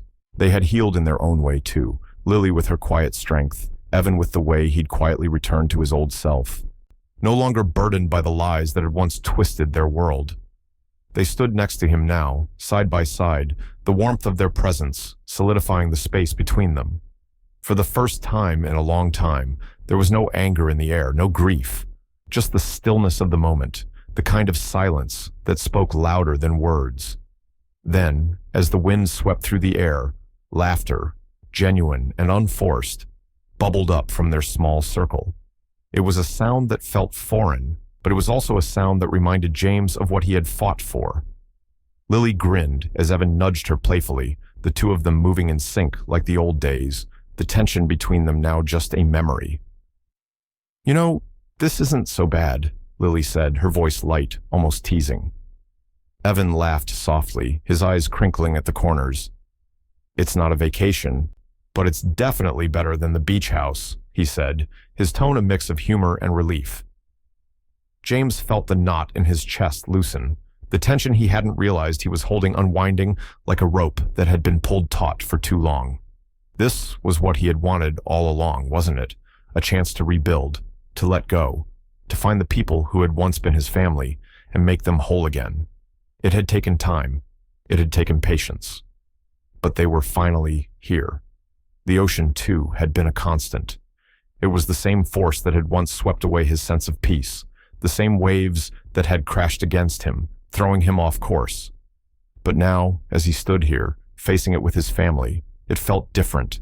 The same tide, yes, but a different man. He looked down at the water, his feet sinking slightly into the wet sand as the waves licked at his toes. It wasn't about moving forward with vengeance. It wasn't about proving anything to anyone anymore. It was about peace. It was about choosing to leave behind the pain and the hurt, and to let the water wash it all away. Lily turned to James, her expression soft but sure. "This is what it's supposed to feel like, isn't it?" she asked, her voice barely above a whisper. James didn't need to answer her. He just nodded, the corners of his mouth lifting slightly. For once, there was no need for words. They all knew. They had all felt the weight of the journey they'd been on, the anger, the betrayal, the grief. But now, standing here, with the ocean in front of them, there was only peace. "Leaving quietly," James muttered to himself, the words that had haunted him for so long now feeling like an echo of something distant. Leaving quietly didn't mean defeat. It didn't mean silence in the face of loss. No, leaving quietly meant letting go. It meant peace, not pain.